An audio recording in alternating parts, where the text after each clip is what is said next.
Under the sun, where the baobab grows, where stories rise and the harmattan blows, we gather here with hearts aglow. Niger's geeking out. Let's start the show. Hello and welcome to Niger's Geeking Out. This is episode 284. And today we have the three musketeers. The regular, irregular person is missing, obviously. And yeah, we thank God for his life. Anyway, for those... The unreliable American. Yeah, very unreliable, just like his country. One day it's open, the other day it's closed. Today they are... Yeah. Straight is open, straight is closed. Ceasefire, no ceasefire.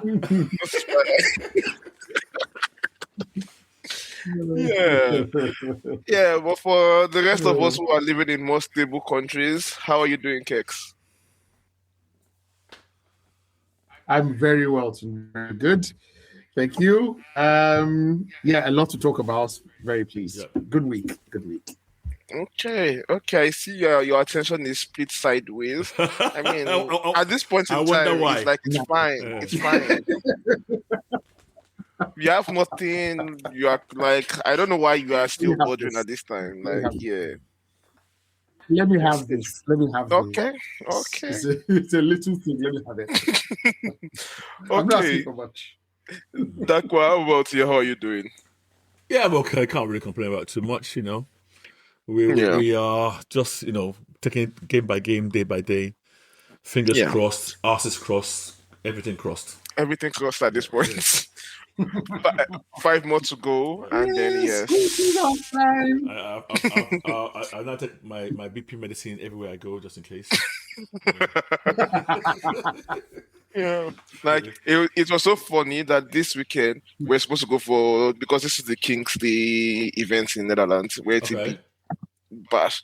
So we're supposed to go for a party, and at the party you could tell who all the Arsenal fans are. They're the boys at the back with their phones out watching the match.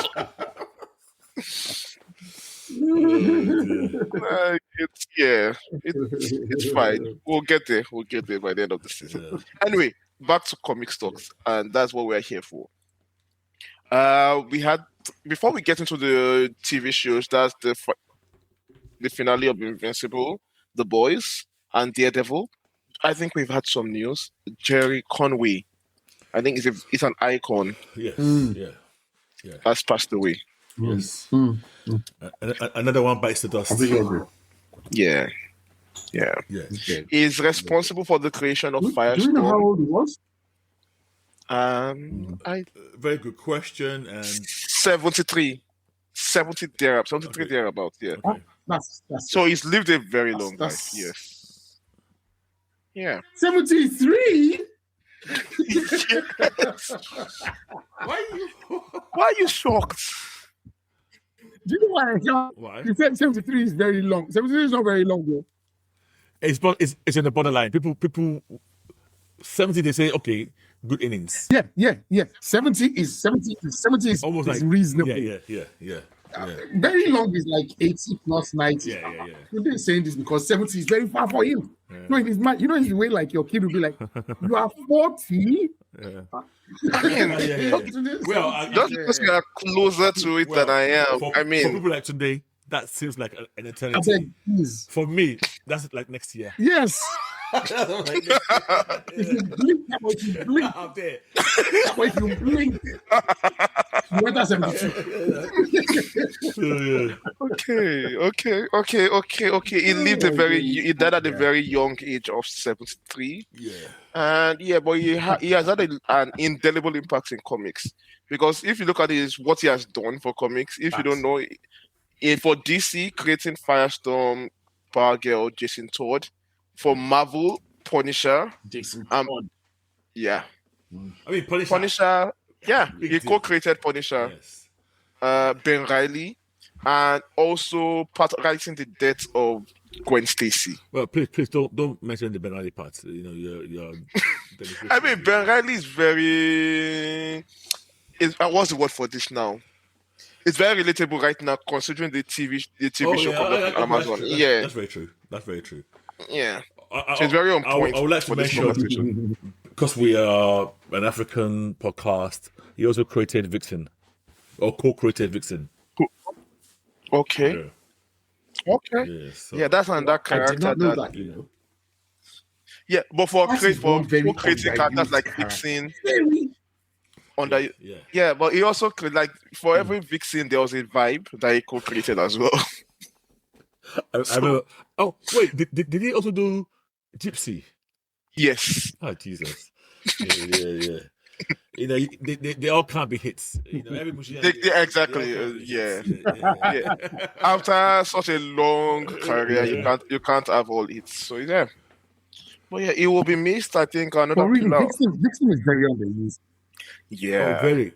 And to me, she should be the closest character for me. She should be the Storm of DC in terms of African, you know, model.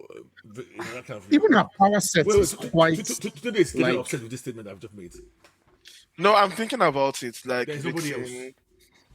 No, there's nobody else, but it's not as if they're on the same level. Like, no, but she could have been if she was used properly. If she was. No, even if, like our power set. I'm trying to see. Our power set is she can get the power of any animal that she. Yeah, she's basically animal man or beast. Animal man. Yeah. Okay. Yeah. Okay. Yeah, so why don't we use her as the avatar of the red or something instead of even Beast Boy? Like, I don't know. She's very underused. Fair. I would like to see a graphic novel of Vixen, like for her as a model to a superhero and like her history, all of that. It would be very interesting. Yeah. It would be. I agree. So it's gone to the great comic book in the sky. Yes. Where there are no red colors and all characters live forever. Yeah. I mean, when it comes, he was the mainstay. His name was always almost every company you see. Everywhere, Conway. Yeah. He was a legend. Yeah. But yeah. Okay. Oh, well. Yeah. May rest in peace. May he rest in peace. Yeah.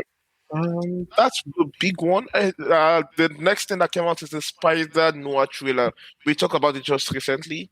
Yep. Just you referenced it, but they dropped a new trailer recently. And how are you? You guys have seen it? What do you guys think of it? I'm looking forward to this actually. That will go. So I'm looking forward to it. I think I'm silently optimistic that I might like this, but it's one of those things I'm a bit worried that I might, when I actually watch the series, it might annoy me. But so far, touch wood, I've not been put off by any of the trailers, and I think I might like it. And then I've seen a lady there that I think I like the look of her. Of course you do. Of course, she has press hairs now. Of course you do. She has press. Of course. Okay. So I'm sorry. No. It's like, go on, please. No, it's okay. It's fine. Let us know more about this person she has. Like this. And then another thing I'm enjoying. What made you like this? The interpretations of the villains. Yeah. You know, for that setting. The way they're not like in costume, and they kind of try to mold them to that same old school, you know, noir type. I think I'm going to enjoy that a lot. Yeah. Like I was surprised we're seeing so many villains in this movie. Yeah. And the way, like, I was shocked to see Electro, for example. Yeah. And then who was the guy that was biting his arm with the face half melted? Oh, I don't remember that part. Man Spider. Okay. Man Spider. Okay. Yeah. Man Spider. There was he wasn't melted. It was He's changing. Half. It was eyes. It was covered with eyes. Yeah. Spider eyes, like. Yeah, and then I was shocked at the body odor of the spiders coming out from the cut wood. I was like, oh, okay, we are doing that here as well. I think that is even the webbing, the organic bio webbing or the organic webbing. So those are some of the things that I was like, oh, I did not know we were. So I was guessing that. Yeah, I thought that was a dream. I thought that cut when it came out. I thought that was. It could have been. No. I don't think it might be a dream, but it was after they pushed him off the ledge. Okay. So that was like an action scene. They pushed him off the ledge. No. Today, remember that? No. He's talking about the spiders coming out of the cut. The spider coming out of them. Okay. But it's interesting. I like some of the stories they are telling. It seems he might have given up being Spider-Man for a while after someone died, and then this is the lady trying to bring him in. At least that's a little bit of the story I'm piecing it. Your very classic noir. I didn't even really get that. Well, I purposely I was not even trying to connect the dots. I was just watching the visuals. The trailer for I think that. But it feels like a very classic noir taste, like with not them just slapping a spider on it, but trying to make Spider-Man noir. And I'm really interested in that. Yeah, this trailer has had me. So far, I'm still on board with this. Yeah. Also, speaking of trailers, I like the bit where he was even fighting, where they were beating him up in costume in the bar. Smashing him about. Yes. I actually think what I would not like is I said Johnny Cage, Nicolas Cage. I tell you, I think he's just gonna play. I don't know. He's playing Nicolas Cage. That's the whole point. Like Spider Noir is Nicolas Cage, and Nicolas Cage is Ben Reilly. Is a Ben Reilly type to the T. You might not like Ben Reilly, but I think Nicolas Cage can play Ben Reilly. That dramatic, overly serious, woe is me kind of person. No, just cageisms. He's I don't know. But it could go either way. I don't know. I'm excited. I am excited to watch this. Yeah, I find myself, and I'm definitely going to be watching with color. Yes. I want to see how it looks differently. I like watching the color. The color looks really good, but I want to see how the black and white also looks like. No, I think I'm good. I'm watching color. Color? Yeah. Color seems very good. Yeah. So maybe I'll do one start with color and then black and white for the next episode and see how I feel and go with whichever one. I don't know, maybe something like that. Yeah, I want to check out the difference. I do like the look of them. Yeah. Now, speaking of trailers, and then Brendan Gleeson. Oh, sorry, I'm interrupting you. Sorry. Oh no, continue, please. I was surprised to see Brendan Gleeson there. Yes. I didn't know he was going to. I didn't know he was going to be in this. Yeah, apparently he's playing Silvermane. Oh, okay. Makes sense. Yeah, fits. Yeah, makes sense actually. Yeah, okay. Yeah. Okay. Playing Silvermane. So this is a comic book property we are really excited for that is coming out. I mean, from what we are talking about, we're excited to watch this when it comes out. One quick question. Yeah. Is this the same? Yes. I know that I'm asking for a lot. Is this the same Spider-Man Noir that was actually in the animated series? I don't think so. Okay. It's the same creators, Lord and Miller, but they changed the name for Peter Parker to Ben Reilly. Because the one in Lord and Miller was Peter Parker. This is Ben Reilly. You're right. So you're right. I don't. But it's the same Nicolas Cage, but I'm not 100% sure. No, I think you're right. I think he was Peter Parker in that animated series. Okay, fine. Then speaking of offbeat trailers for comic books, Clayface teaser dropped. Did you guys see this? Yes, I did. Yes. I did. Yes. Yeah. I forgot about it. What did you guys think of this? It's definitely on the horror side. It's definitely on the horror side. I'm intrigued. I'm not I can watch horror movies, but I don't go out of my way to watch body horror. To watch even horror films generally. I don't go out of my way to watch them. But yeah, it looks interesting. I am going to watch it. Nothing else on that trailer put me off. It actually gave me hope that it might be a bit deeper than I thought it would be. Like some good themes. I'm hoping, like I just said, body horror. I hope the whole acting, third actor part would also come into it. I'm looking forward to it. I'll see what it provides. Yeah. So remember, this was what's it called?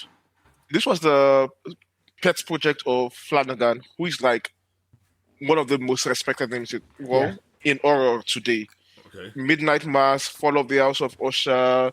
He did one other one I'm forgetting. Haunting. Oh, yeah, I forgot. So he did Fall of the House. Okay, I've seen that one. Yes. Yeah. So something he came about up a house or something. Yes, House on the Hill, Haunting of the Hill, something like that. Haunting of the House on the Hill, something like that. Yeah. Yeah. Please don't come for me in the comments, but yeah. Anyway, he's been known for doing. He's been known for doing prestige horror, and his horror products are actually very good for horror. And he came up with this particular idea for this show. Like, he's the one this is his brainchild. Nobody met him. He's the one that said, okay, I want to work on this script. He wrote the script. He wrote the second draft of the script, and he submitted it for DC. Like, oh, wow. And I think he submitted it just before James Gunn joined, or in that early days. And James Gunn saw the script, took it and said, yes, we really want to do this. This is a very solid script. And they're doing it. Now I learned it's partly inspired by, I'm not sure if you remember this DC Batman, the Batman animated series, the Feats of Clay episode. Very clearly. Yes. Very, very clearly. Yeah. So it's based partly, is inspired partly by that particular episode. Okay. Yeah. Okay. So I don't remember the episode as clearly as Pex. I remember very clearly. I remember he was an actor. The character, I think Matt Gargan or something, was an actor.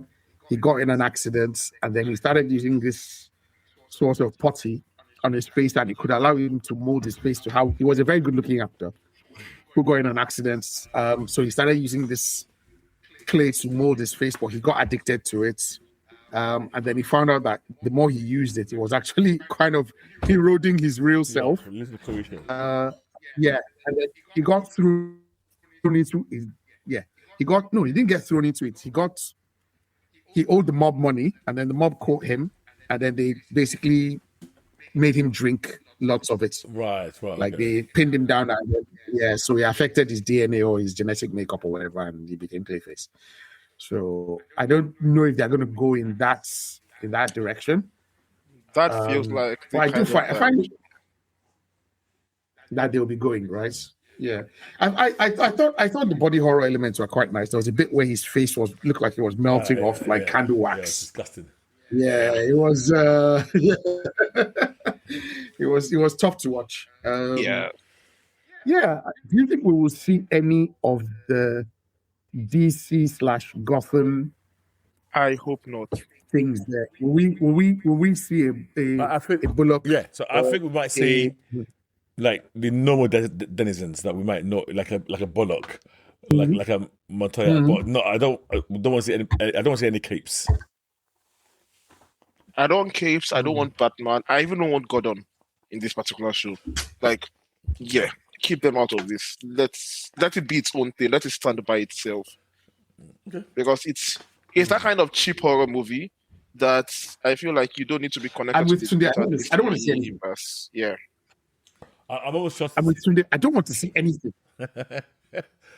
I'm sure some of those cops will be names we know. No, you can use random names. You can use a rocker. You can use call names of. Let the fans go. Oh, I recognize that name, but don't do the nonsense this Sony was doing with Spider-Man and their Mobius products here. Do you think we'll see anyone? Do you think we'll see anyone from the Batman? No. I hope not. I hope not. Don't let me say no. I hope not. I hope not. Yeah. I hope not. Yeah. It would fit in that universe. Or the Penguin. I don't want to see anyone. Penguin. At best. Yeah, I don't want to. At best, all I want to see, maybe, I don't want to see it, but if they show me a Batlight in the night one time, that's it. Yeah. Wait, if they bring Colin Farrell, no, they can't. It's too expensive. Or somebody from the. I don't want them to do that. Yeah. They could bring Colin Farrell, but I don't want them to. He might be the mob boss. I wouldn't. That feeds him that drink. Yeah. Yeah. But I really wouldn't want that. Let's skip this. Let's just get this thing. And speaking of this, let's just know. Yeah. Like with these two trailers coming out in this week period, it reminded me like, okay, we are really getting very on comic book movies. Or that's not a fair description. Very on not blockbuster, not there's a blockbuster science fiction adventure kind of pop fiction type. Yeah, pop fiction comic book movies. Yes. Yeah. Which is something we've been asking for. These two, Spider Noir and Clayface. Because even that Spider Noir looks like they're almost like cross genre type stuff, not just capes, but is body horror and superheroes. Noir and superheroes. You know, it's which is something we've been asking for. I remember back when Marvel's AD, we were like, can't you guys do something other than this? Your laugh track comedy pop movies that you've been doing. Laugh track. Yes. Yeah. So it's like nice. I like it. I want to see more experiments. Because now it's still low budget, but now I want an Animal Man. So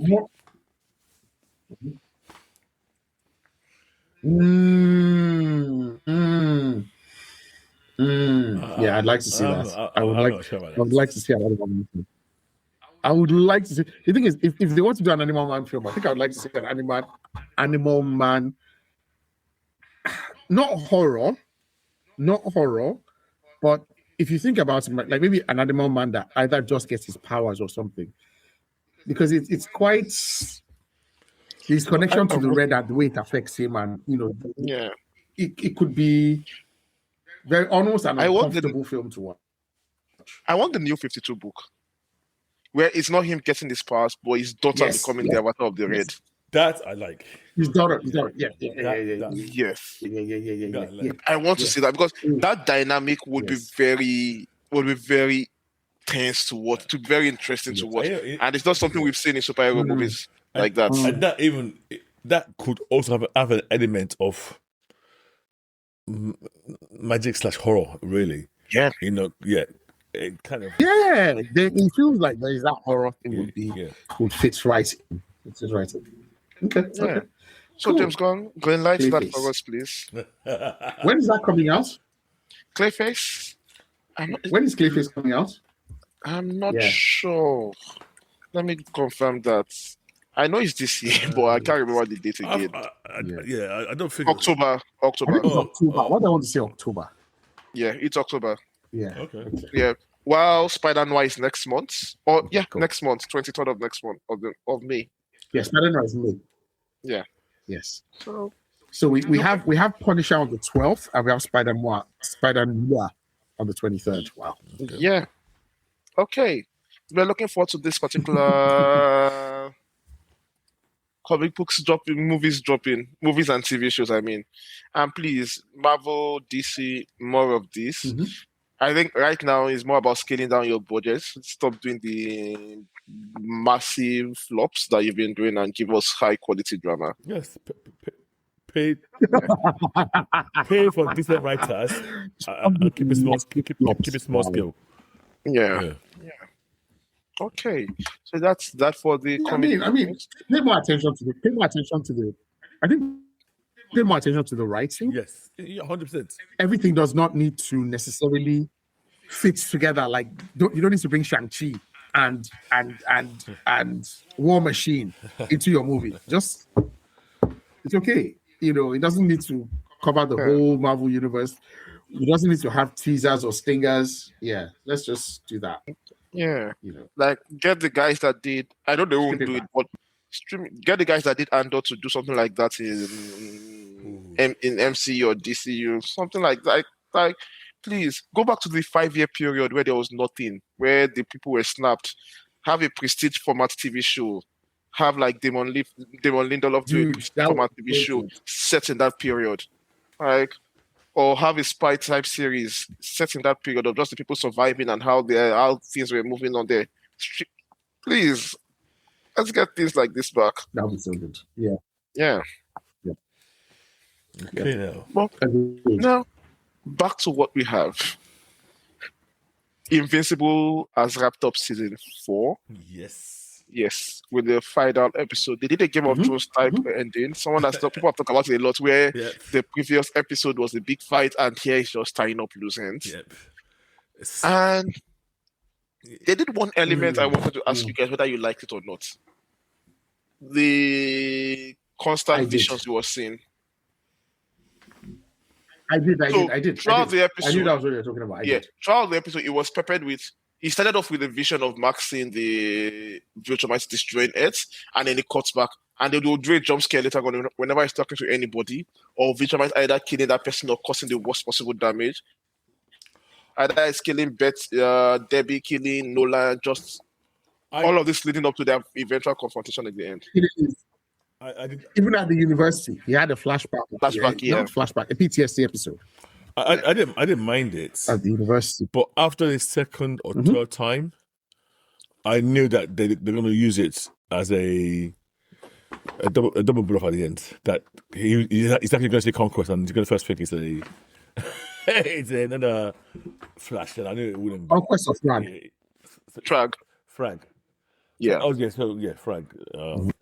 At the end. So yeah, I didn't mind it. But it didn't impact me that much. After a while, someone, okay, it's a flashback. I don't know why. If I'm being honest, I don't know why it's so traumatized. What? I don't know why he's having that kind of flashback. So okay. Okay. I was expecting. I'd like to go after you finish. Okay, yeah. Go on. I mean, don't get me wrong. Yes, he's been through a lot. He's seen a lot. But it's almost like he was not having memories of what happened. It's almost like projecting of what's going to happen next when these guys come. And I go, this is how this thing works. You know, it's not like it's not PTSD, which is almost like traumatic memory. That you keep. Traumatic memory is when you keep on you're reliving bad moments. He's predicting something that actually has happened in these flashes. I'll let you finish. Oh, no, I'm done. Yeah, I'll let you can go. I'm done. Okay. No, so I reread. Oddly enough, I reread the Invincible from issue 54 to 144. I will talk about that later. And one of the ones I read was after the war, them going back home. He was suffering from these traumatic episodes where he would just be. It was better done in the show than even in the comic books. Okay. Where he's staring out into space and all he's thinking about is these guys are what these guys are going to do when they get to Earth. Okay. You know, how they're going to deal with the Guardians of the Globe, his family, all of that stuff. And I think it's an element of PTSD because it's like when soldiers go to war and they go through, like, they see some of the worst things that they could possibly see, some of the horrible things of humanity or the tragedies of war, apocalypse now, all of that stuff. Even when they go back into the world, the real life, they still have to go for counseling. They still have to go for the VA. They still have to. Yeah, I agree. Yeah, I know. Because this things set it off. It could be just sitting down. It could be you hear a car backfire. It could be a sharp noise. It could be a smell of something that is burning, and you remember napalm. And I get what you're saying, that he's projecting what would happen, but I now have to remember that this guy has been. It's been maybe. I don't think it's been 3 years since he discovered his powers. I'm not sure it's 20 years. Right? Let's say 4 years. Yeah, I'm not even sure it's 20 years. I know it's not 3. Yeah, I don't think so. But I just want to say, okay, let me even just say, okay, it's been 3 years, but since then he's been used as a battering ram to kill people by his father. He's fought with conquests. In the middle of those fights, people are dying. He's like he goes through an obscene amount of stuff that for us is casual because we are watching an animated show of someone. I see when Alan punches one of the Viltrumites through his stomach and it comes out of his head, or even then, like it's just a lot that he's had to see and deal with. And for someone who was relatively sheltered in a regular human being like us, and I think it's a lot. I liked that element. I really like that element of the PTSD that he was. Oh, let me put it out. Those episodes that he was having. That this person has been thrust into a war.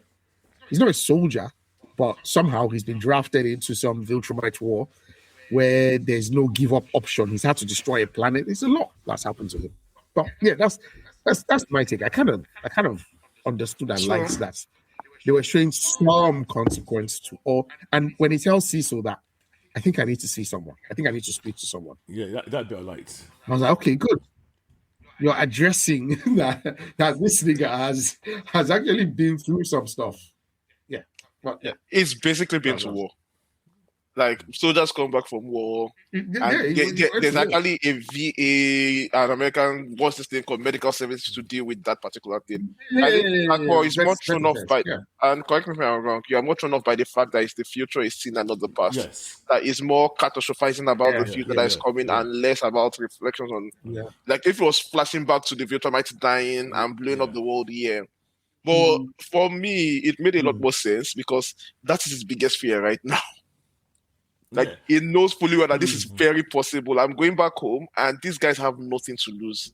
So it's well within their expected level of retribution to do that.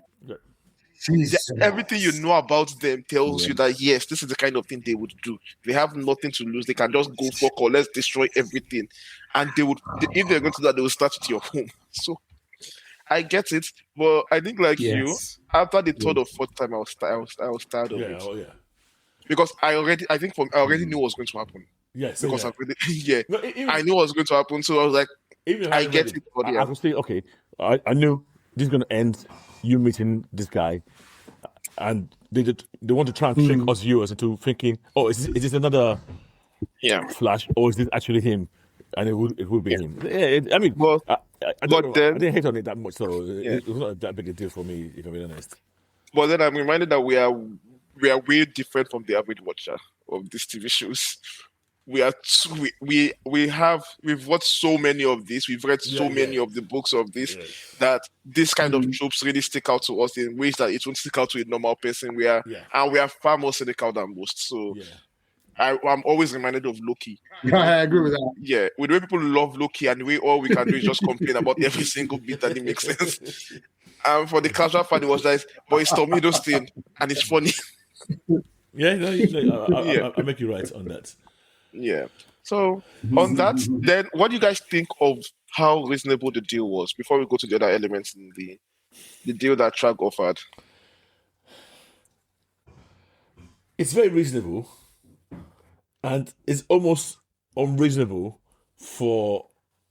it makes no sense for anybody to fight against that deal.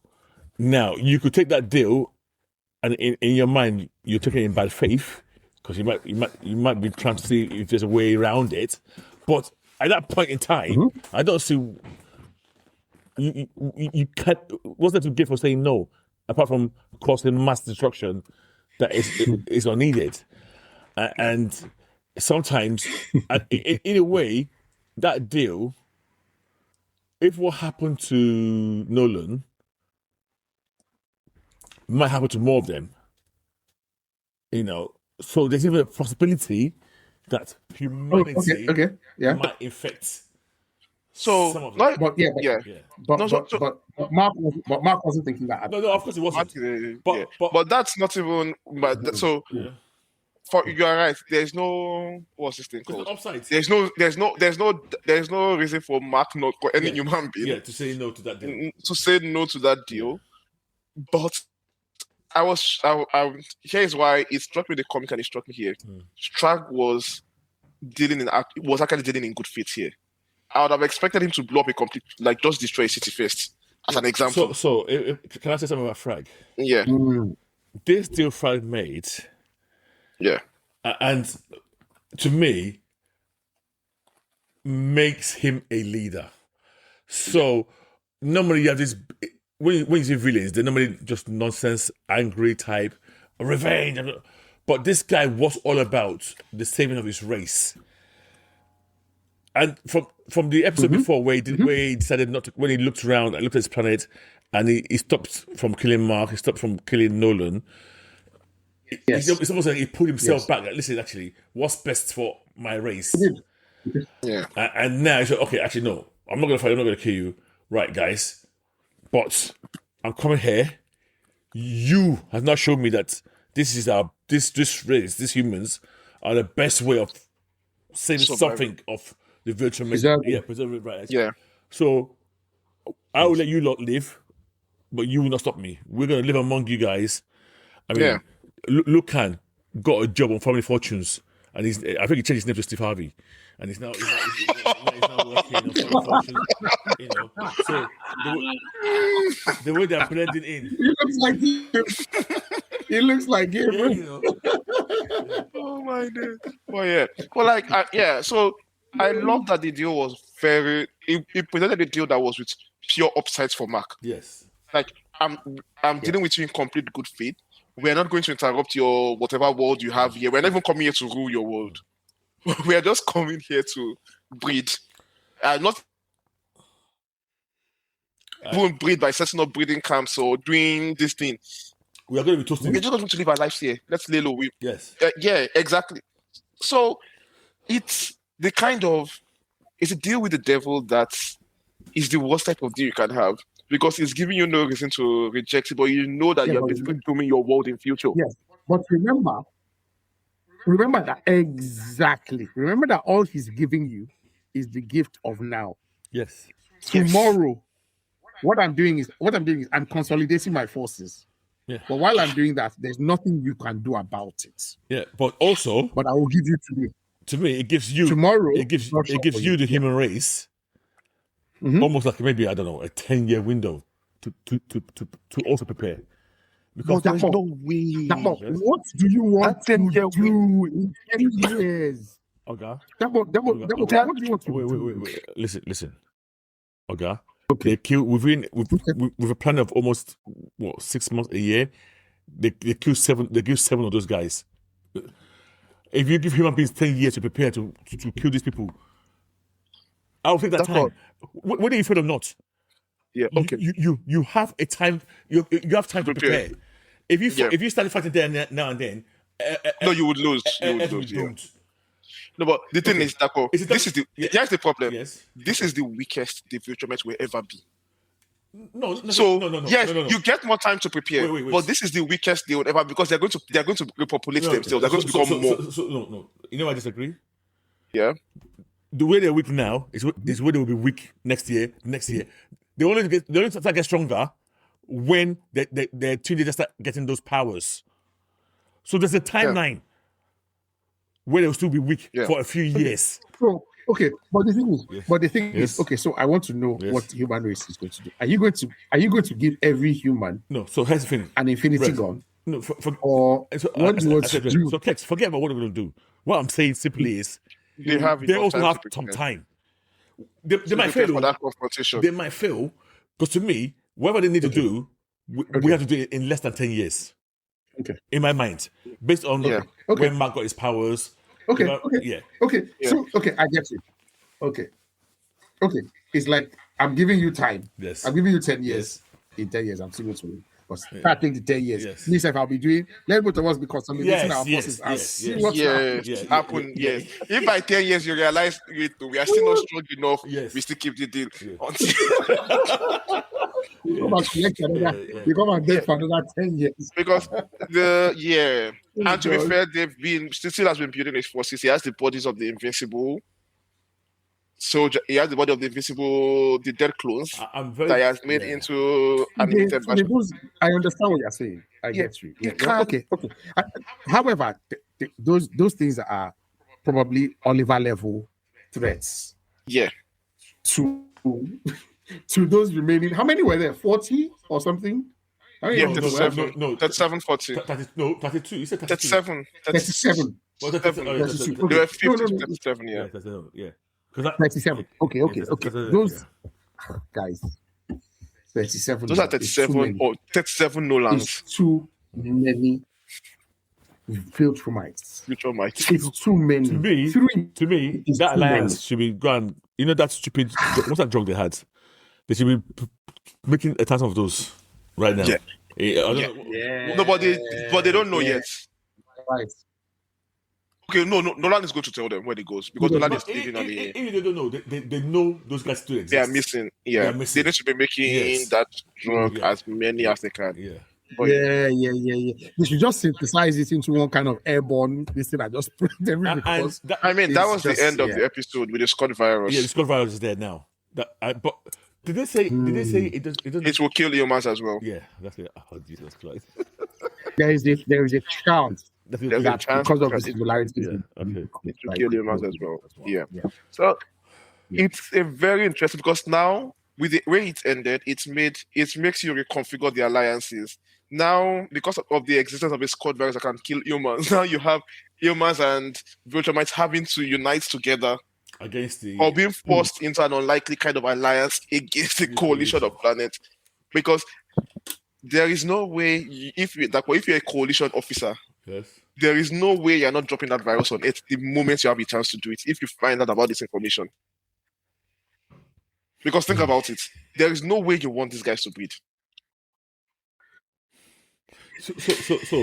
So here's one thing, and I'm not disagreeing with you, at all. But I'm now trying to put myself in the position of a coalition leader or coalition member at this scenario, and if somebody's being very pragmatic, they might say, you know what, I don't care about humans. I see these Viltrumites as a potential universal ending threat. I'm going to wipe this whole planet out. I can 100% see some of those officers coming to the line. I'm not trying to look at it from me. Let's say I'm trying to take a moral stance on this. That do I wipe out this whole race to get rid of? And I guess it's how these people. How do they see humans? Do they see humans like I would? Okay, do they see humans like I guess like black people see white people, or do they see humans like a human would see a rat?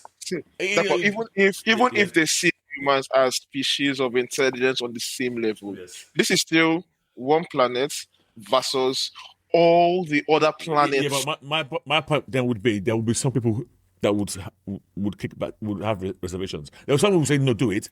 So this is reservations. Yeah.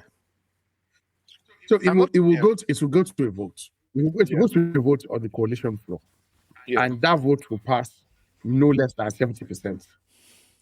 Most likely. For them to eradicate because it's billions versus trillions. And then it's not. No, I said no less. Yes. No less.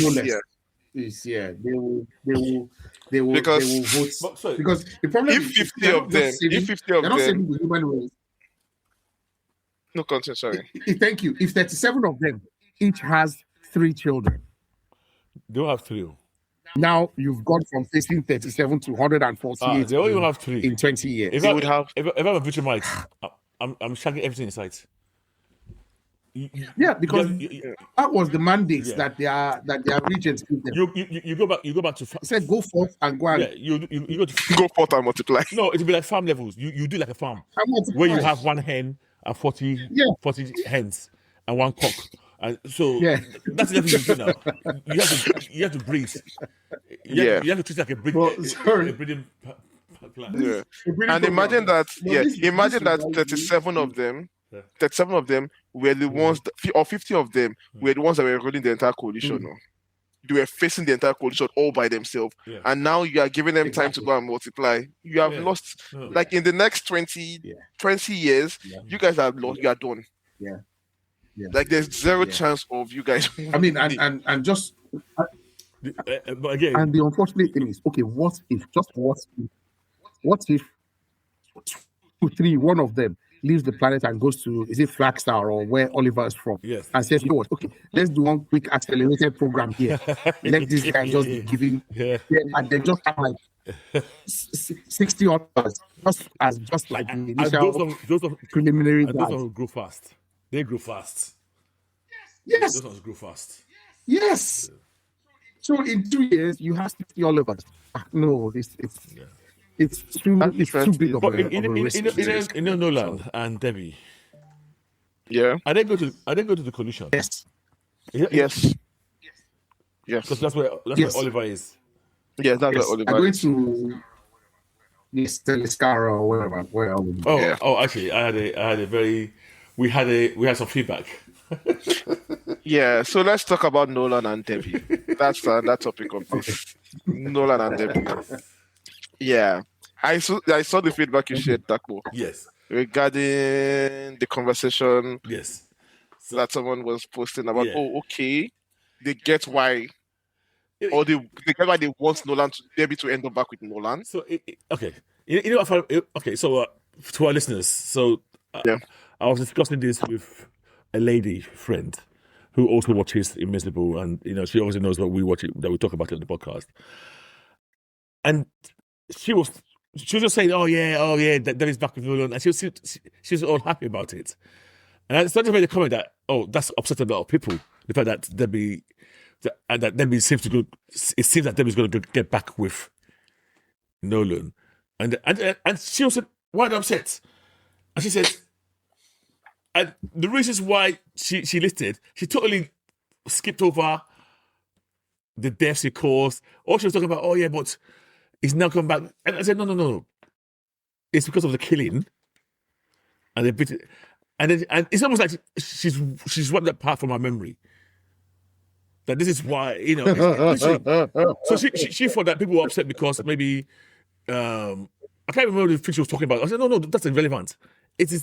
He killed thousands of humans. Mm-hmm. And they said, yeah. And then she started saying, but he's this, that. And then we'll go back and forth. And I was saying, he's an alien. And I get that. I said from Nolan's point of view, I can understand why he did what he did. See, but from Debbie to human, yes, she should not be able to forgive that. Yes, but then I made the point that actually, go on. I said actually, if there's any gender that can forgive that, That's what I said. That's what I said. I think that one. Yes. I think she could forget it. I think she could forgive it. Sorry, I don't think she could ever forget it. She could forgive it, but sorry. So let me put something to you, and this is very controversial. Okay. And yes, this is my view. This is I'm not putting this view on you guys, right? There is a thing among women where they write to serial killers and want to be with serial killers. It's not something you see from men. Yes. No. No, it's not. Sure. No. The numbers are there. The numbers are clear. No, because most serial killers are men now, but men have an attraction to the bad, the femme fatales, those kind of. It's been a big part of our male fantasy. If you see a woman let's say a woman that kills, and this is what they tend to do. Sorry, not what they tend to do. When you get a female, maybe poison the whole world, or killing babies in a hospital. I don't say any man seeing this is crime. I start writing left to that person. I want to marry. Yeah, but men like black widows. I can change her. No. Women. It's a thing. No. Women are the ones that fix. If a man likes that, he's not going to try and change her. See. A woman will say, "I can fix him." A woman will, you've not heard of men that says, "I can change your sexual preference with one night." That's just. So, I want to sleep with you. That's to sleep with you. Well, some people actually believe that they could do it. No, I'm talking about people. You want to be with somebody forever. That person doesn't want. If you want to be with somebody forever, men take women as they are. Generally, I guess we're talking generally. Men take the women as we meet them. We don't say we're going to change this person to somebody else. Rarely ever do. Women will always say, this guy is okay, but I'll fix him. Speaking as somebody that grew up in the church, I've seen Christian brothers. Yes. Go on. I'm hearing you. Yeah, I've seen Christian brothers see a body outside and go, "I can change her," because Konji is catching them, and they'll go and marry that kind of person. And they'll be regretting them. So it's like, because I've seen this story play out. No, I'm not saying it doesn't exist. Yeah. But if you talk about generally, that's not how men operate. Men generally will take the woman as they are. It's not like they force it. Oh, I'm going to change that. No. Women would almost, again, I'm being very general here. Women would generally say, "I will change this guy into our molding," which is then causes issues, obviously. Or let me put it like this: men won't think about it. Yes, men won't care. Yes, they look is what they are attracted to that they are going for, not what like every other thing doesn't matter. The only one thing that I would say men will always want to change. Well, not always. The most common thing about where I say men they change their mind after is dressing wise. I've seen men what attracted to them when they were dating this girl. Once they married them, and at one point they realized this same thing she's now dressing is now attracting other men. Then that's it. No, you can't dress like that anymore. That's the one bit I know some men would men would do. You know.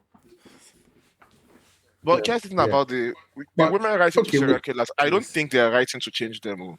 I think it's because they are attracted to that. Yeah, but they also think they can fix them. It's part of the. It's part of the. It's the Harley Quinn. For me, I look at that as if it's the Harley Quinn thing, where it's because of that particular thing they are doing that they are attracted to that thing. It's not because of. It's because they are meant through themselves that. So if they don't fix them, but what I'm saying is, I can ask you why not doing Debbie, but why this my fan was saying this, and she even admitted it. She goes, yeah. Here's the thing about both men are generally. Yeah, go on. A personal death, a personal tragedy, it's a personal bad thing that happens to you is a tragedy. But when it's affecting millions of people, it's a statistic.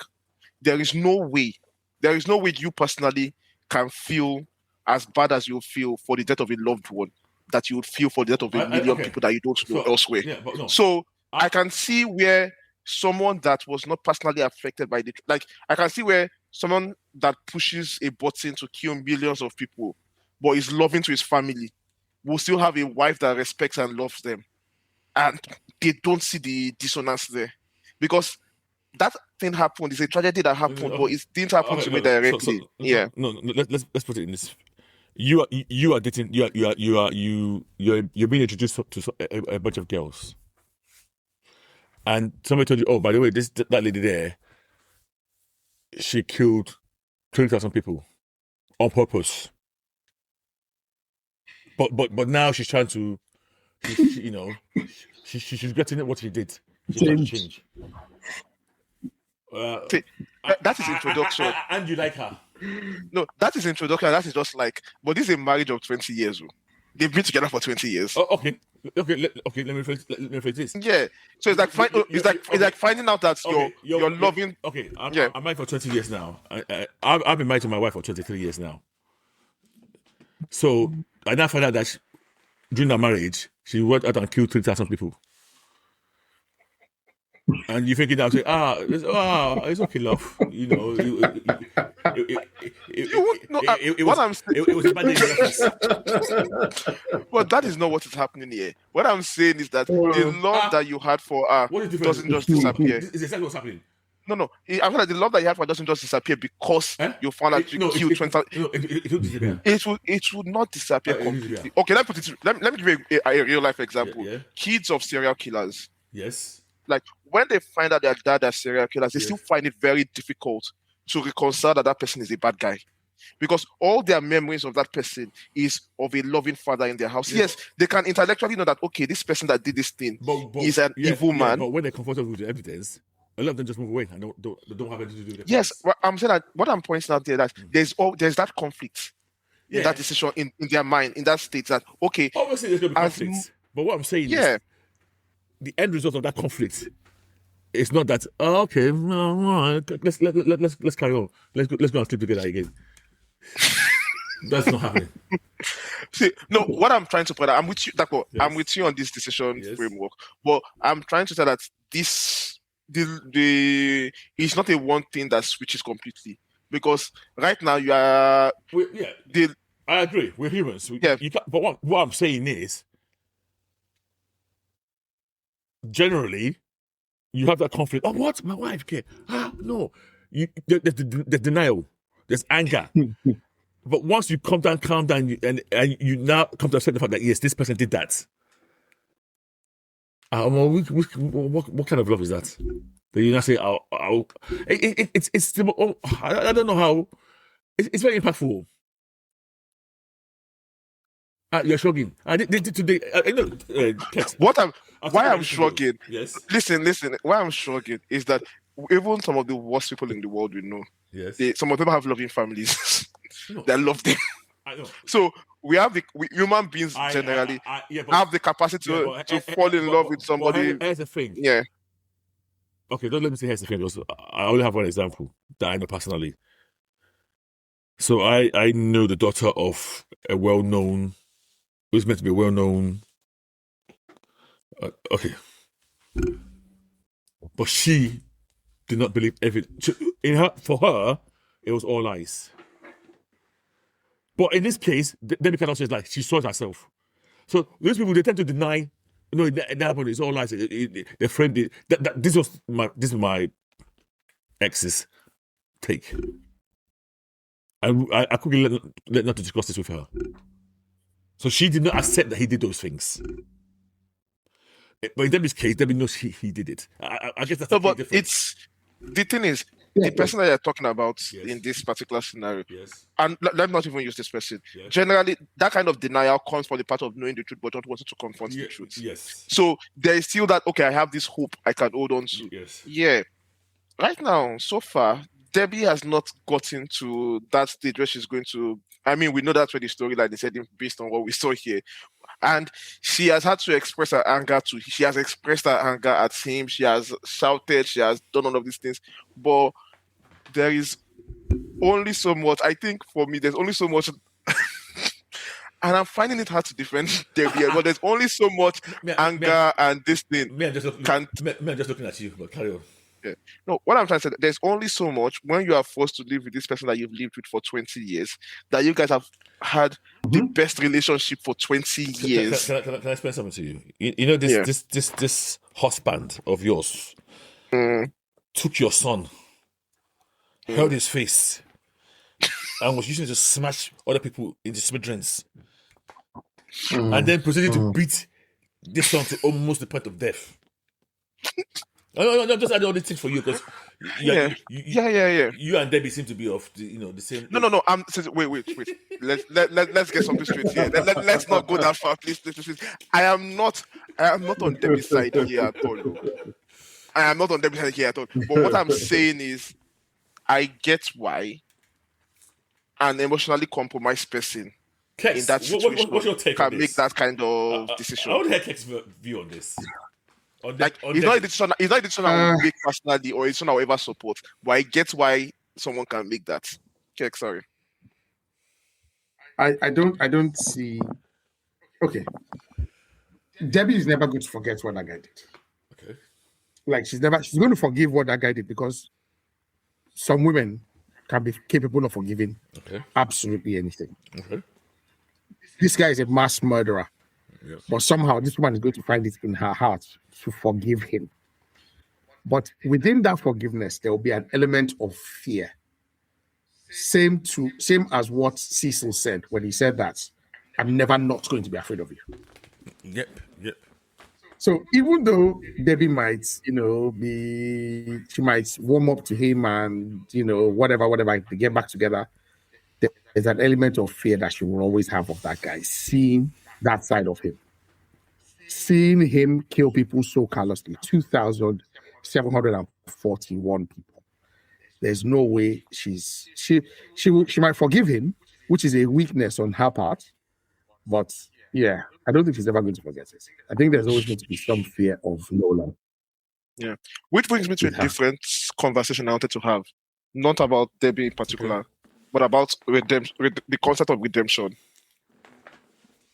In general, is there not do you believe a person can be redeemed for their actions in some way? Not forgiven, not forgotten, but what level of actions can someone do that you'll be able to walk back from? Can I ask a question? Yeah. What is redemption? What does that even mean? It's redemption in whose eyes? No, how do I put that? recovery. Let me put the recovery of your moral. Now you're going to go look for a dictionary definition right now. Recovery of your moral standing.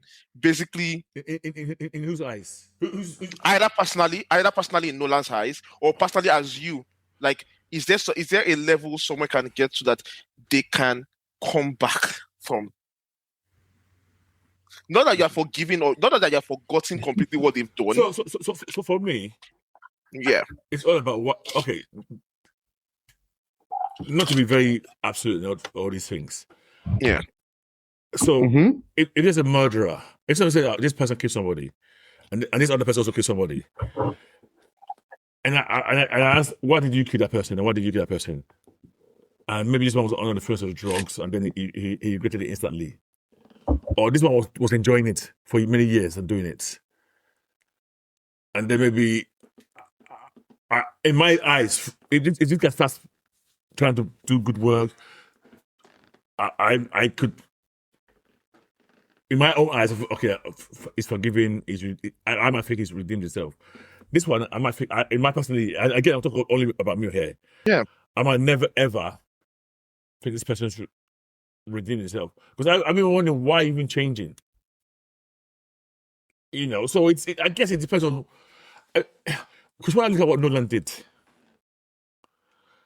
I was asking why are you even redeeming yourself? Is it only because you want your children and your wife back? Yeah. To be honest with you, Nolan, up to now, I don't think he really cares of what he did. He cares about how he affected the people he loves. I get that. I actually agree with you on Nolan's case. I don't think he sees. Oh, the families of the people I killed. Yeah. He hasn't gotten to that level let me yet. go and apologize. All he's focused on now is Mark, Oliver, and David. Yeah. He's actually if Cecil doesn't. I would even give him the grace that he's focused on his personal relationships. Wow. That he wants to get back to where he was in his family, in his social life with this guy, with Alan. I mean, with Cecil, with what's his name, with Art, and all of that. He wants to become that guy again. He's still not getting used to the fact that he has done this. Even that conversation with Art alone, his home. Yeah. You just sat down there with the guy talking as if like, oh yeah, guy. Yeah, I did a bad thing, no biggie. Let's just have some beers. That guy was shitting himself. Yeah. That without that self-awareness. Yes. But no, why I was thinking about this topic is that Invincible in general, it's big on. Someone mentioned it online that they said something that they felt the theme of Invincible was redeeming the irredeemable, and. I didn't really agree with that, but it got me thinking around that particular topic of like, okay, how far does a villain have to go before they can change ways and say, okay, I regret my actions. I want to be a good. Even if they have to suffer the consequences of that action, they have to like take everything for that action. Is there still a way back for such characters? So, because like, can Nolan, or let me put it that way, can you ever see Nolan as a good guy? No. Even if he comes back and says, okay, even if he comes back and says, okay, you know what, I actually regret all the thousands of life I've done. Like, he actually regrets the actions that we judge him for. I would have to believe that. I would have to believe it. It does it believably enough for you. Yeah, and that's your answer. Because what you're saying, it does it. Yeah, you've done it to the point that I do believe it's generally changed. Fair enough. Yeah. Fair enough. Because I'm thinking of like the other Viltrumites and Anissa's upcoming storyline and the rest of all of that happening and them coming back to the growth in the characters and all of that going on. I'm like, okay, this is an interesting concept in general for me to explore. Well, I wanted to get your takes on it. But that's the end of... Yeah. An example jumps to my mind. And I'm not sure it's appropriate, the parallels, but it's happening more and more in the times we live in now. So there's a rise of racism, xenophobia across the world at the moment. Yeah, that we're aware of. People are being led into this by people who are at the top, stirring the pots. Yeah, But there are people who not knowing any better, imbibe these messages and go out and act on those messages. Yep. But that person now later might realize, oh, I was misled. I was used as a weapon, and then might regret his actions. And something like that, I can genuinely, even if it was like committed against my people or whatever, I can see myself forgiving that, thinking that person redeemed himself if I truly believe the skills have truly fallen from his eyes and he's realized, crap, I've just done. Do you see what I'm saying? Now, but would that apply to Nolan? It depends on, because Nolan was Nolan a victim of propaganda. Yes. Or was he the peddler of propaganda? He's the biggest victim. Like, if you're willing to forgive somebody, Nolan was indoctrinated into this for thousands of years. And he broke free under 20 years. Like, he has been living this particular life, this particular worldview, since he was born. His parents trained him in this particular worldview, this particular mentality. Okay, but also, I agree. Yeah. I agree. Yeah. But, yeah, I guess. And then he has seen the death of his race. Like, he was there during the Scotch virus. My problem with him is I don't think he's actually left his propaganda. 100%. Yeah, 100%. He hasn't left it, but yeah, he grew up like that. But anyway, that's Invincible. I think it's interesting, and I'm looking forward to future seasons. What is episodes? Yeah.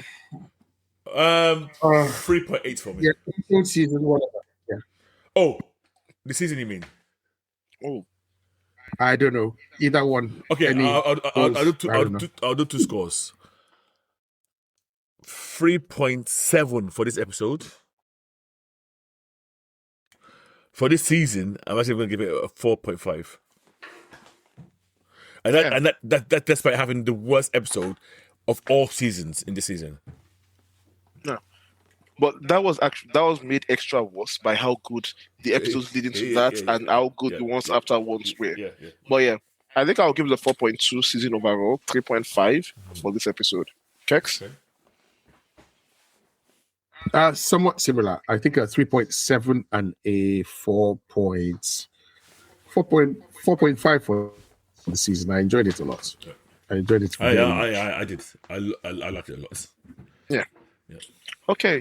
Moving on to Daredevil, the latest episode. And we ended up last episode, which was my favorite episode, but not you guys, with the death of Vanessa. Yes. And this week, we are dealing with the aftermath of that particular death.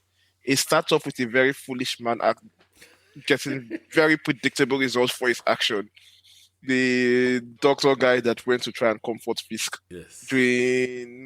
And went to try to orc Fisk. Yes. Yeah. Yeah, that was. And fell off, but yeah. I could see that coming a mile away. Sorry, did Fisk kill him? Yes. Yes. He hugged him to death. Hugged him to death. Wow. Hugged him to death. And that guy, he had plenty of time to back off. He kept on he kept on talking and giving his condolences. You know, and I said, guy, don't you have any survival instinct? Can you not feel the tension in this room? Does this guy look normal to you? And then he went and touched him and went around and gave him a hug. That was it. Yeah. But beyond that, then there's the whole episode was more about what will Fisk do? Like what will be his actions next? That was the big theme of the episode. With different characters trying to guess what he's going to do, how he's going to react to this. And right, so one of the go on. Yeah. So one of his actions, and I think Kex was questioning when I mentioned about this. He then decides, actually, these guns, I'm not giving it to the CIA again. So he has the AV, what they call the AVTF. AVTF. Like, those guns, you guys take it and keep it. So basically, they took the guns away from the CIA. And then, now, can someone explain to me why they went after Jessica Jones? No, so they mentioned that in the episode earlier on. When Jessica Jones goes to meet Matt, then Matt had asked her to look into Fisk back as her. And that's how she found out that it was the CIA guys that had been recruiting super powered people off the street for them. So she mentions this to. Sorry, again. I must have missed that. Yeah, when she meets Matt on the rooftop, she told her, "Hey, you told me to look into this, and you brought it to my doorstep. That I was investigating this, and people have been disappearing in the streets, and people like us." Right. So that's why they went after her. Yes. Okay. So because it was not Fisk people that went after her, it was the CIA people that went after her. Okay. Yeah. Okay. So that was why. And yeah, this episode starts with that was like the way the episode started with the attack on our house. We see our kid. We see her put the headphones on the goes to take care of drama. The kid was playing with a grenade or is you know what? I thought that grenade was gonna go off. Yeah. Then she gets it and straight out. But yeah. So I was thinking, that's good. Are they gonna show that the kid's got powers already and that the grenade's gonna go? Because the way she was playing that grenade. Well, that was a toy, and everybody was just casually about it. Yeah, and Jessica Jones herself was very casual. Even when she took it from him, she wasn't from her and threw it out. Yeah. Well, that's why Jessica Jones being Jessica Jones. Yeah. They introduced a new wrinkle to our process in our introduction here, which I'm not sure I like it. They made her power turn on and off. She says it at the beginning of the episode that sometimes it comes on, sometimes it comes off. She doesn't really know why. So it allows people like the ATF guy to punch her and go to you know what? You're right. And put her in danger a bit. She mentioned that. Yeah. But you know the funny thing is, there's always been even in TV show, there's always a bit of uncertainty about her power levels. No, this was not her power levels. This was that it goes off completely and she's a normal human. Oh God! Okay. Yeah. Okay. So she can punch through a wall 1 minute, but next time when she tries to punch the ATF guy, her hand is spinning her because there is no force to her. She's a very small woman trying to punch a big man. So it's like, it's like they're trying to make her more. Either they're setting up some future injuries that she needs to, and why she needs to leave not help Daredevil any further, or they are making her weaker. I don't find it interesting for Jessica Jones in general. Or she's injured and they have to call in the husband. The husband. Yeah, I don't know. I'm not sure I like it. But it's there. And she's the big star of the episode, basically. Coming in. Yeah. Helping Daredevil break into where Fisk is storing the weapons and blowing up all the weapons there. Yep. Again, I don't get why Fisk acted like that, but okay. Stupid. And obviously, there's repercussions to what Fisk did. Because now the CIA guy is now going to help the governor. It's against him. Yeah. Take him out. And the governor that was already against, he's already going, I'm not sure I can work with Fisk without Vanessa to temper his worst tendencies. And Fisk already is not looking to temper his worst tendencies with this going forward. But yeah. The other interesting thing I wanted to talk about was Matt and Karen. They had a big argument this episode. Yes. Around the morality of letting Bullseye live. Yes. Karen really wanted to kill him. And she was ready to take the moral consequence of killing him just to protect Matt. And Matt is really firm on his no killing people thing. And then there was a line that Karen used that, hey, you keep trying to protect these people while they keep trying to kill us. They killed Foggy, they killed Ben, they killed this person. And yet you're still always going out of your way to protect that. And morality is hard.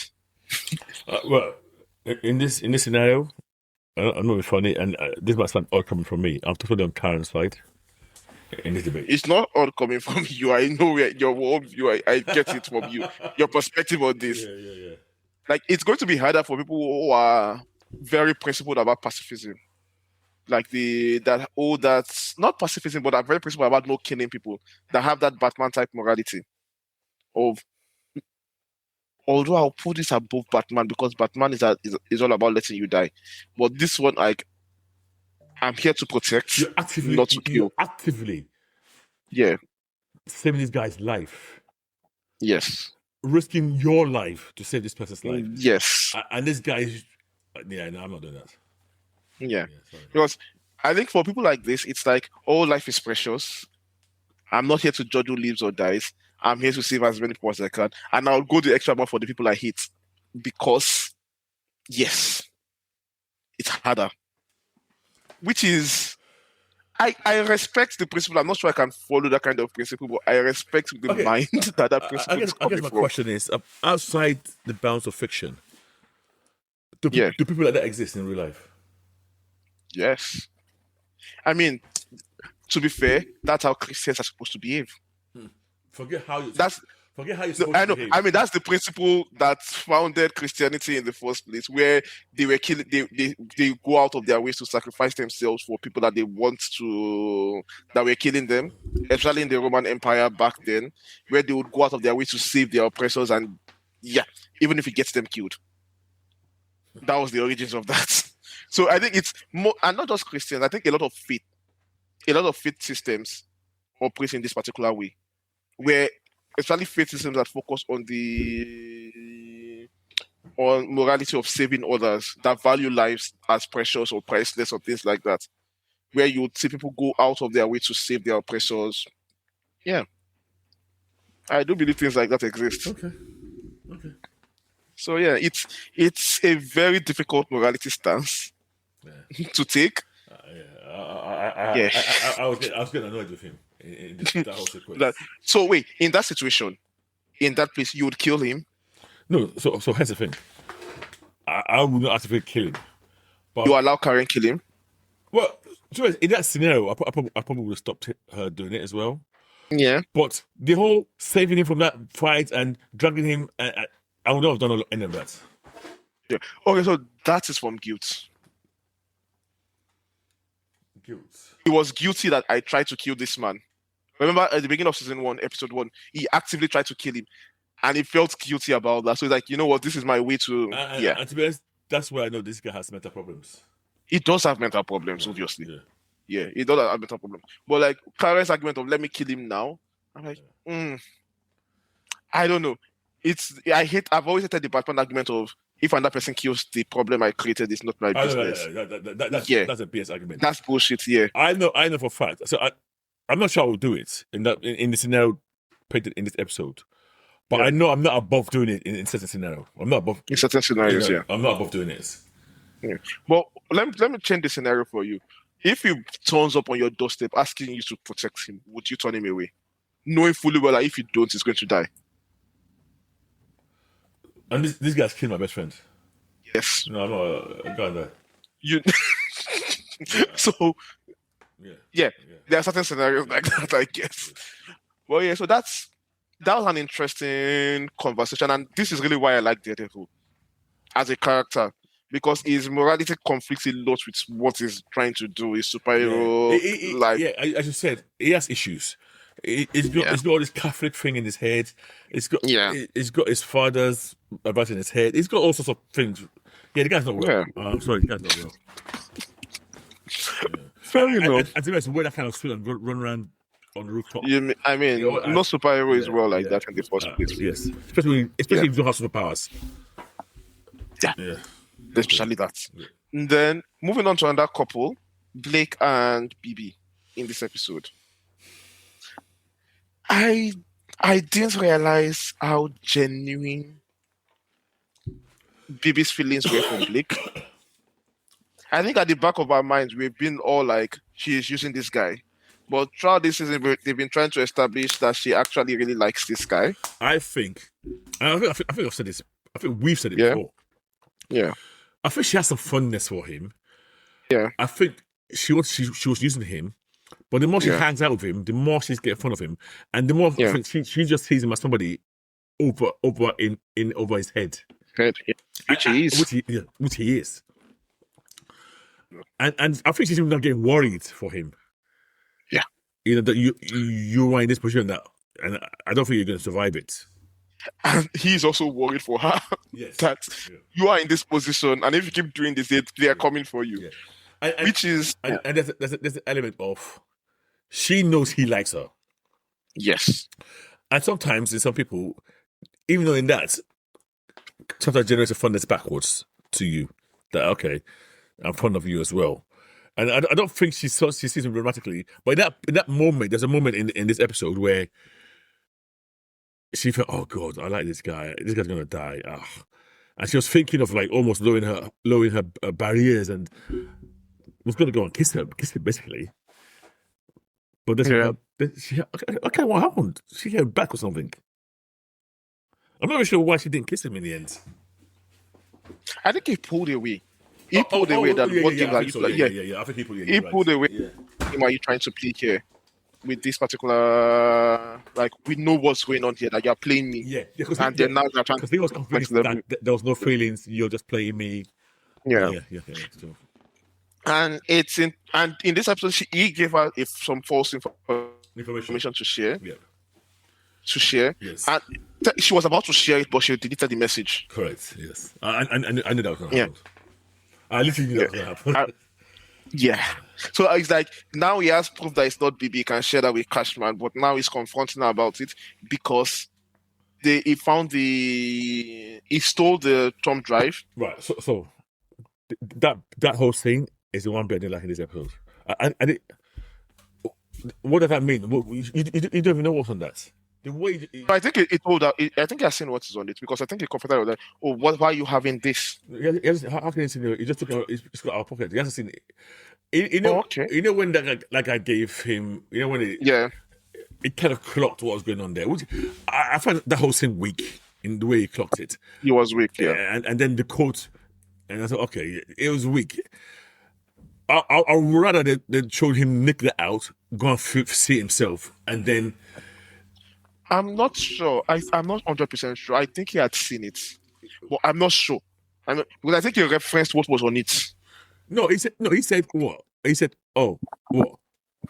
Another. I can't remember the name of the alter ego reporting that she. Yeah. But he said, oh, is this another?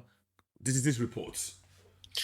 No, but I feel like he would have seen it first to make that statement because that's a big assumption. It could be for your own show because she has a normal TV show. Where would he see it from? He literally took it out of the pocket. Like 5 minutes before. Was it 5 minutes before? Yeah. Okay, then I'm mistaken with the timeline. I thought he had watched it, came back. I was confronting her about it. Like when it's Anyway, that happens, and they confront each other about it. Blah blah. They have that whole about that. But yeah, I'm actually a bit more invested in where this relationship goes between BB and. Yeah, I've got really bad. This is going to end badly. For who out of those two now? I'm not sure. And both of them. And I'm actually getting flashbacks to the end of the Penguin and that kid in the Penguin and how he ended up. Yeah, it feels like he killed your. At first, I was almost sure it was going to end badly for him. Yeah, but now it's looking more and more likely that it might end badly for her. yeah, it's not looking good. It's not looking good at all. So there's that, and then there's also the Matt and Dead and Kingpin bit, which I don't know why that happened. It's because it's fresh off his confrontation with Karen.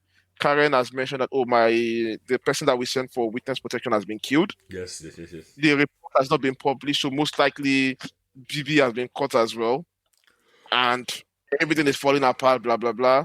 And he comes to give his condolences to Penguin.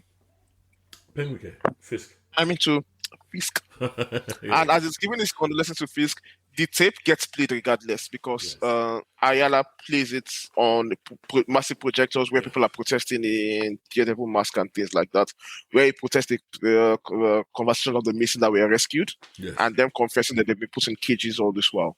Yeah. And then there's this big climatic fight that I still don't get it. Yeah,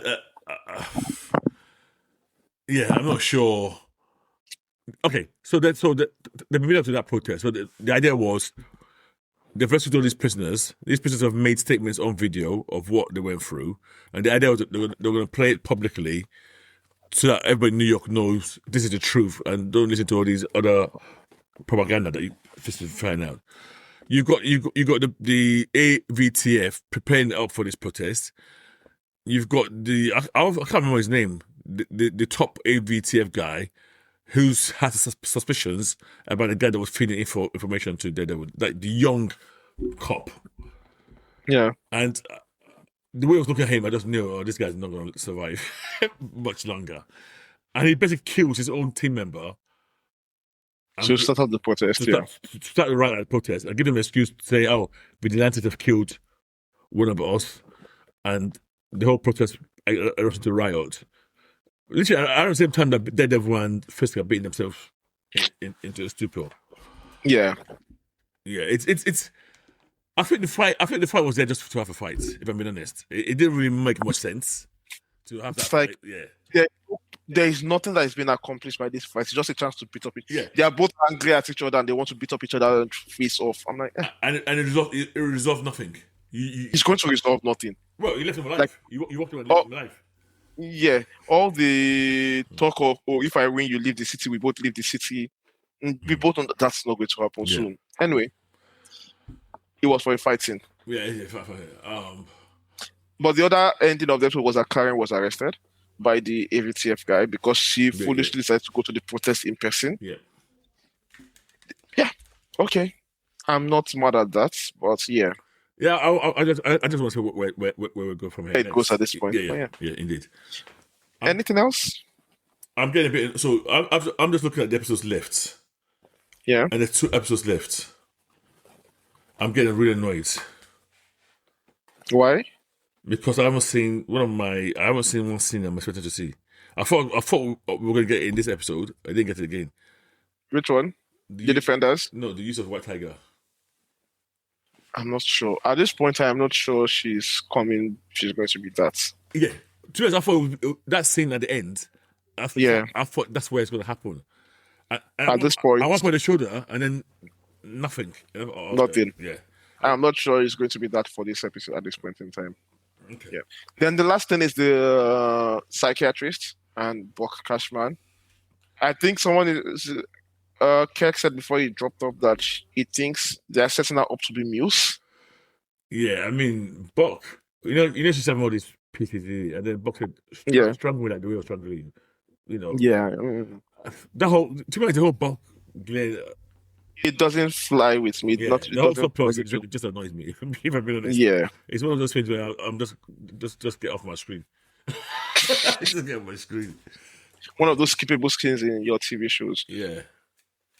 Okay. Anything else you want to talk about in Daredevil before we move to ratings? No, I think we covered most of the things. Okay. Then let's rate it. What do you think? I actually liked the episode, despite some of my misgivings about things I wanted to say. But I'm not going to go too crazy. I'm going to give it like a 3.4 for me. I think I'll stay with you. I wanted to give it a 3, but I really liked Jessica Jones in this episode, that's enough to pump it up to 3.4 for me. Yeah. I think, honestly, she was a delight having her in the whole episode. Yeah, I want to like. I love her. Cool. All right. So that's that for Daredevil. Then we'll quickly go through The Boys. I honestly don't care much about The Boys.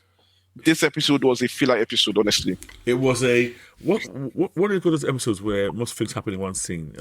Bottle episode. Yeah, it felt like a bottle episode to me. Yeah. Where they go to a particular building and all the main characters are there for one reason, to find something that is not even there. Yeah. So it was like, you go on this mission that doesn't need to happen because this thing doesn't even exist in the first place. And then we just get them all spouting. You put them under hallucinogenics and them all spouting their deepest, most innermost angers at each other. Getting angry. Yeah, angry and saying everything they really think about each other, generating unnecessary conflicts. It led some very funny bits, like Soldier Boy locking up Homelander in the... in the uranium-rich place where he was, and then Huey locking himself up from Kimiko while insulting Kimiko and back and forth, and the fact that Frenchie is the only one not affected because his brain chemistry has been altered by too much drugs. I thought that was quite a funny reason why he was not affected by it. Yeah. But honestly, it was a nothing episode for most of the main characters there. And then we had Starlight going to go and find her father, who has started his own family again, and he has a son who is a right-wing nut job. Sorry. Yeah. That was my favorite scene in this episode. Which one? The whole family scene. Starlight going to see her dad. I love the way they portray the dads. I thought this was going to be so stereotypical. But I liked how they portrayed the dad. I liked how they portrayed the mom. The kid was a bit of an asshole, his younger brother, but yeah, I like that scene. To be honest, I think that's my favorite scene in the whole episode. If I won't lie, the whole family. I felt the kid was maybe that's just kids being kids. The kid was too much of a thoughtless asshole, like calling the police on your dad. He literally was cut and paste of the kid from X-Men. When Bobby, he was literally cut and paste of that character.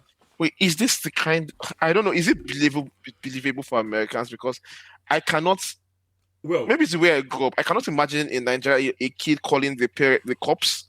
Well, no. Culturally, this is not unusual. Plus, you got to remember, he does not know that girl. He knows it. Like, you calling the cops is like he's not thinking of the consequences of him calling the cops. No, what I'm saying, yeah, he's ruining his dad's career. Oh yeah, by doing that. Nothing like that. All he knows is like there's this terrorist in my house, and then I tried to tell my sister. I said, "No, my sister, I want it out." And so I'm going to call the cops. Yeah, I can see that feels not unbelievable. But to me, it's not unbelievable. It's also sort of a trope. Yeah. So I didn't. Okay. What annoyed me was you avoided the trope of the mom of the dad. You avoided the trope of the step mom or new mom. You played those characters beautifully. Even the cop that came in, you played him well. You played him well, but you still kept that kid in trope level. Yeah. So yeah, but it was still my favorite scene. I can't even lie. I loved it. Okay. Fair enough. Well, that is basically the episode. Like I feel like they didn't have enough to do this season. They don't have enough story to do this season. They wanted to add some filler up. I mean, as you said, the bulk of the episode was them in this cave and acting out from this drug. Basically, they just get angry at each other. It was enough. You can remove all of that. We had some scenes where they're now introducing the concept of Homelander as God. Yeah. And, the church, so the church, I can't remember, they changed the name of the church to... The Democratic Church. Yeah, Democratic to God and then Homelander as God. And no, prophet. They realized they cannot make him God. I mean, the pose for godhood was very low. So they were, I think, what's her name again? Bombshell or Sage that went with Prophet idea, Prophet Homelander. So they are still getting to that level of godhood, but they can't just go straight yet. Just go straight with that, which is at this point. The ironic is this is literally like a week or 2 weeks after Trump. Yeah, posted himself as Jesus. So this is so strange that this came out like that. Yeah. This shows, and the way you've talked about this before, that all fascism is the same playbook they use. Yep. And it's Daredevil had the same thing where we saw ICE in Daredevil, and now this as well. I'm like, these were filmed way before any of those events happened. Well, yeah. It just reinforces that thing that all of this, they all have the same origin, they all follow the same guideline. I think this is a bit of a step too far. I don't think this will get there. Yeah, but then we are seeing the jokes about it already that we didn't think anybody would make that kind of joke in the first place. Exactly. So okay, that is it. And wait, you saying it won't get there?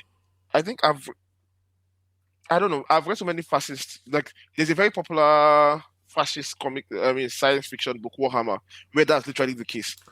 Okay. Emperor God. Okay, so maybe I'm Dune as well, Emperor God. Yeah, but I'm trying to look at from history. And from history, yeah.